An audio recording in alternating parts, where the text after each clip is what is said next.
अपने उम्मीदवार को जानिए। प्रस्तुत है दिल्ली विधानसभा चुनाव 2025 के उत्तम नगर विधानसभा क्षेत्र के निर्दलीय उम्मीदवार पत्रकार रमेश कुमार जैन उर्फ निर्भीक, जिनका चुनाव चिन्ह कैमरा है, का जीवन परिचय। प्रस्तुति शिना सिंघानिया, राजस्थान। उत्तम नगर विधानसभा के उम्मीदवार श्री रमेश कुमार जैन उर्फ निर्भीक का जीवन परिचय, जो खुली किताब है, जिनका चुनाव चिन्ह कैमरा है। श्री रमेश कुमार जैन का संक्षिप्त जीवन परिचय। राजनीति का अंतिम लक्ष्य देश की सेवा करना है। शकुंतला प्रेस ऑफ इंडिया प्रकाशन, परिवार के संस्थापक व managing editor and publishing director और शकुंतला एडवर्टाइजिंग एजेंसी के प्रोप्राइटर तथा आपके क्षेत्र उत्तम नगर विधानसभा के विधायक हेतु उम्मीदवार पत्रकार श्री रमेश कुमार जैन उर्फ निर्भीक का जन्म 7 सदस्यों के मध्यवर्गीय जैन परिवार के 5 भाई बहनों में सबसे छोटे बेटे के रूप में 20 अक्टूबर 1976 को गांव गानगोली, जिला जींद, हरियाणा में हुआ, मगर सरकारी दस्तावेजों में 10 अप्रैल 1976 लिखा हुआ, क्योंकि इनके माता पिता अनपढ़ होने की वजह से स्कूल में दर्ज जन्मतिथि को सही से जान नहीं पाए थे। बस इसी कारण से स्कूल रिकॉर्ड के हिसाब से सभी दस्तावेज बने हुए हैं। श्री जैन पिछले 44 वर्षों से शीश राम पार्क, सामने शिव मंदिर, उत्तम नगर, नई दिल्ली में रह रहे हैं। श्री जैन जन्म से जिज्ञासु प्रवृत्ति का होने के कारण इनमें बहुत कुछ जानने की उत्सुकता बनी रहती है।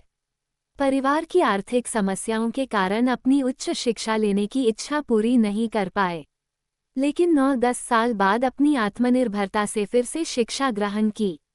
बहुत सी कठिनाइयों और समस्याओं से जूझते हुए इन्होंने अपनी शिक्षा दिल्ली में ही पूरी की। श्री जैन अपने कार्य के प्रति इतने निष्ठावान हैं कि दिल्ली में पिछले 44 वर्षों से रहने के दौरान एक बार भी आज तक लाल किला या दिल्ली की ऐतिहासिक धरोहरों को नहीं देखा है, बल्कि शकुंतला प्रेस के द्वारा जनता की सच्ची सेवा में लगे रहते हैं। जहां एक और लगभग सभी प्रत्याशी नामांकन चुनाव लड़ने का फॉर्म भरने के लिए सैकड़ों की संख्या में भीड़ लेकर जाते हैं। इससे कितने लोग अपने कार्यों को नहीं कर पाते हैं, क्योंकि उनके कारण रोड पर जाम लग जाता है। वहीं दूसरी ओर देश के प्रति आर्थिक दृष्टि की सोच रखते हुए बिना किसी व्यक्ति का कार्य प्रभावित करे ही आम व्यक्ति से जुड़े रहने व उनका दुख दर्द जानने की नीति के उद्देश्य से अपने सभी चुनाव संबंधित कार्यों के लिए मेट्रो रेल, आरटीवी बस व अपने स्कूटी का प्रयोग किया। हमेशा हर आम आदमी का दुख दर्द दूर करने व जानने की कोशिश करते रहे हैं। भ्रष्टाचार की पीड़ा श्री जैन से ज्यादा कौन समझ सकता है। जब श्री जैन लगभग 9 साल की उम्र के थे तब इनकी सबसे बड़ी बहन को ससुराल वालों ने जलाकर मार दिया था और इनके अनपढ़ माता पिताजी से पुलिस के भ्रष्ट अधिकारियों ने कोरे कागजों पर हस्ताक्षर अंगूठा के निशान लगवा लिए थे। भ्रष्ट पुलिस के अधिकारियों ने हत्या को आत्महत्या का केस मुकदमा बना दिया था। तब इनका परिवार किसी राजनीतिक के पास नहीं गया था, किसी ने कुछ नहीं किया। उपरोक्त घटना से इनका दिल बहुत आहत हुआ। तब से इन्हें हर भ्रष्टाचारी या अन्याय करने वाला अपनी बहन का हत्यारा नजर आता है, इसलिए उस पर बहुत सख्ती से पेश आते हैं। उसे एक बार सुधरने का मौका देते हैं और दूसरी बार उस पर कानूनी कार्यवाही करते हैं या अपने समाचार पत्र या आजकल सोशल मीडिया में लिखकर उस पर उच्च कार्यवाही करवाते हैं। माताश्री स्वर्गीय श्रीमती फूलवती जैन और पिताश्री स्वर्गीय रामस्वरूप जैन के दिए अच्छे संस्कारों में इनका पालन पोषण हुआ। परिश्रम करने में इनका कोई सानी नहीं है। इनके कार्य के प्रति दृढ़निश्चय काबिले तारीफ है। आत्मविश्वास से इतने लबरेज है कि इनका आत्मविश्वास देखकर दूसरा व्यक्ति भी आत्मविश्वास से भर जाता है। इन्हें लापरवाही से सख्त नफरत है। अगर कोई लापरवाही बरतता है तो उसे बहुत प्यार से समझाते हुए कहते हैं कि एक हमारी छोटी सी लापरवाही बहुत बड़ी दुर्घटना को अंजाम देती है, आगे से ऐसा मत करना। श्री जैन पुराने हिंदी, पंजाबी व हरियाणवी गानों के सुनने व देशभक्ति पर आधारित गीत सुनने, लघु नाटिकाएं व फिल्में देखने की शौकीन हैं। इनकी सादगी के बारे में बस इतना कहा जा सकता है कि इन्होंने अपनी 29 साल की आयु में पहली बार पिज्जा, हॉट डॉग व सैंडविच खाया है। इन्होंने अब तक सुपारी का सेवन भी नहीं किया है। तब सिगरेट व शराब तो बहुत दूर की बात हुई। इनका कहना है कि जब हर देशवासी अपने देश के प्रति फर्ज व कर्तव्य समझने लग जाएगा, तब हमारा भारत देश सबसे अच्छा व मजबूत देश होगा और फिर से सोने की चिड़िया कहलाएगा। अपना पुश्तैनी किराने की दुकानदारी कार्य को छोड़कर देश व समाज की सेवा करने के लिए पत्रकारिता के क्षेत्र में आए। जबकि इनकी पिछली पीढ़ियां का कोई सदस्य इस क्षेत्र में नहीं था और न किसी का पत्रकारिता से कोई वास्ता रहा तथा न वर्तमान की पीढ़ी का कोई सदस्य इस क्षेत्र में है। जहां एक और देश का 19-20 साल का युवा मौज मस्ती में चूर रहता है, वहीं दूसरी ओर अपनी इच्छाओं का दमन करते हुए मात्र अपनी लगभग 18 वर्ष की आयु में ही देश व समाजहित में लिखने के लिए कलम उठा ली। इन्होंने अपनी निष्पक्ष, निडर, आज़ाद विचारधारा, अपराध विरोधी छवि की लेखनी से लेखन किया। समय समय पर धमकियां भी मिली, मगर बगैर किसी डर के निष्पक्षता से सच को लिखा। अपनी लेखनी को एक शराब की बोतल व मुर्गे के लिए कभी नहीं चलाए और न कभी राजनीतिकों के हाथों की कठपुतली बनाकर कोठे की वेश्या नहीं बनाया।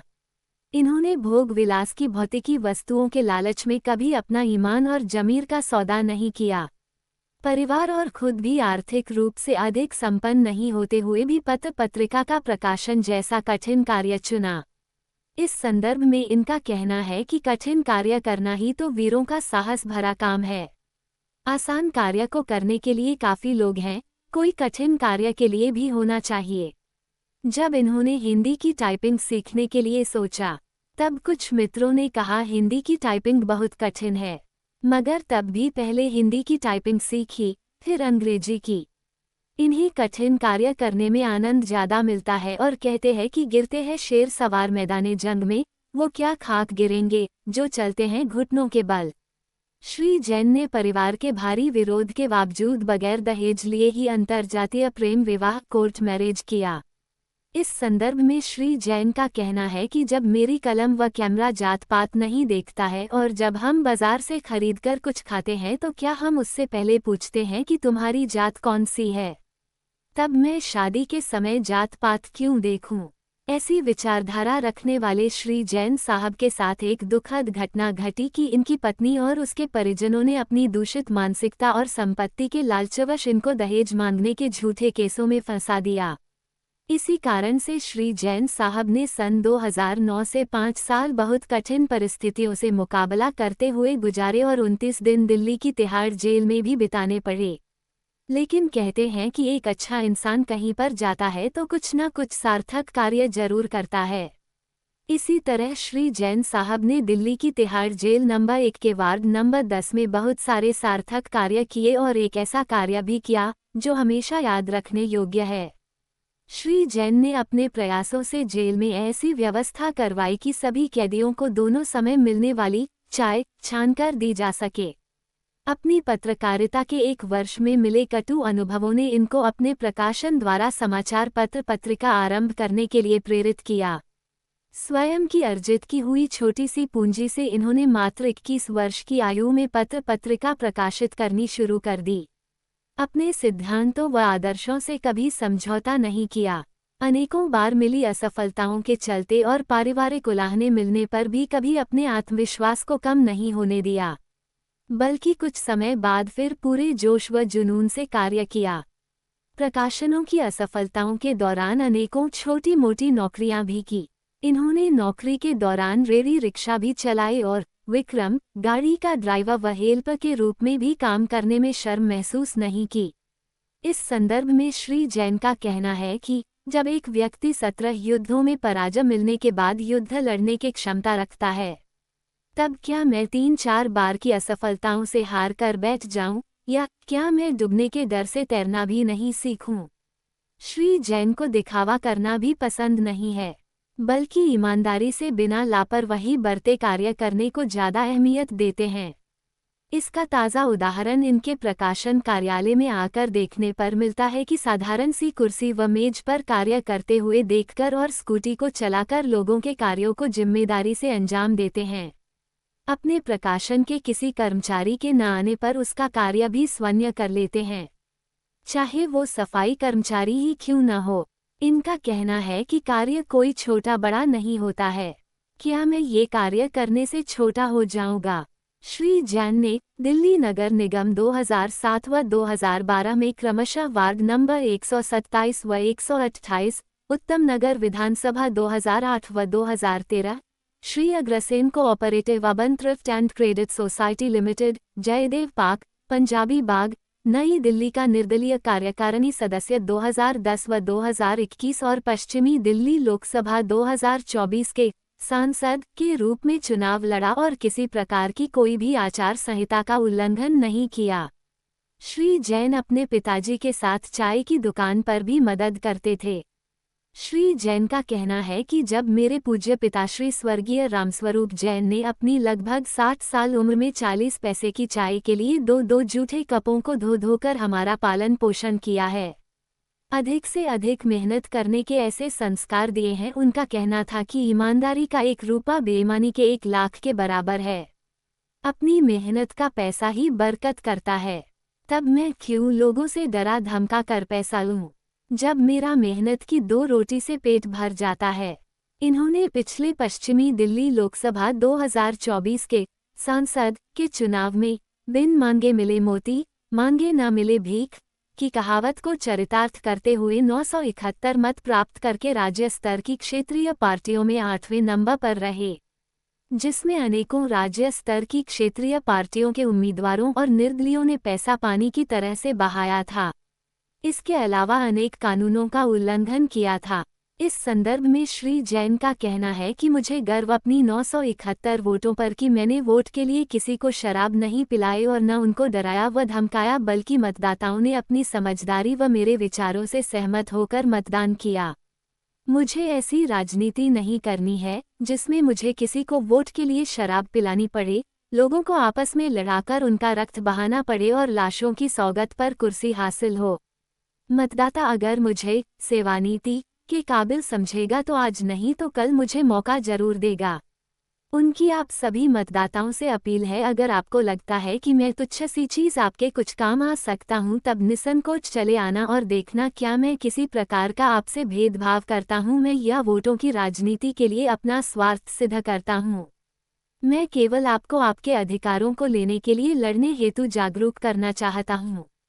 श्री जैन सन 1999 से जीवन बीमा और मेडिक्लेम इंश्योरेंस करने के लिए इंश्योरेंस सेक्टर की भारतीय जीवन बीमा निगम और new India assurance company limited में बतौर एजेंट कार्यरत हैं और इनकी बेस्ट सर्विस देने के कारण इनके पास अच्छी संख्या में कस्टमर हैं।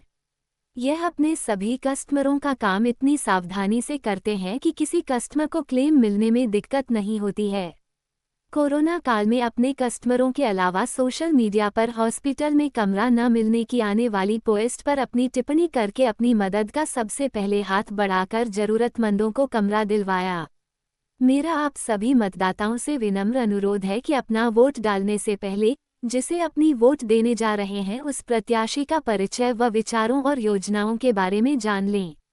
अगर आप सही व्यक्ति की पहचान नहीं कर पाते हैं तब यह आपकी गलती होगी। फिर इसका कभी दोष मत देना कि कोई विधायक कुछ नहीं करता है, जब किसी अच्छे व्यक्ति को मौका ही नहीं मिलेगा।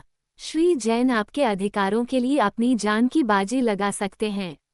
इन्होंने पिछले 44 वर्षों से उत्तम नगर की गली गली की धूल फांकी है। इन्हें इनकी पत्रकार बिरादरी साधु कहकर संबोधित करती हैं। अब फैसला करना आपका काम है कि जीभ का स्वाद शराब खाना व कुछ पैसे 1 दिन का देखना है या 5 साल का सुख का स्वाद लेना है। 1 दिन का दुख उठा लो, 5 साल का सुख मिलेगा। 1 दिन का सुख देने वाला 5 साल तक दुख देगा। मैं ऐसे परिश्रमी, लगनशील, जुझारू, स्वच्छ छवि एवं जनसेवा के प्रतीक और ईमानदार व्यक्ति और इनकी सच लिखने वाली लेखनी को शत शत नमन करती हूं और शुभकामनाएं देती हूं कि श्री रमेश कुमार जैन उर्फ निर्भीक अपने कार्यों के उद्देश्यों में एवं उत्तम नगर विधानसभा के विधायक के रूप में आकर जनसेवा करते हुए नए समाज, नए देश की संरचना करने का दृढ़संकल्प पूरा करने में सफल हों। प्रस्तुति शीना सिंघानिया, राजस्थान।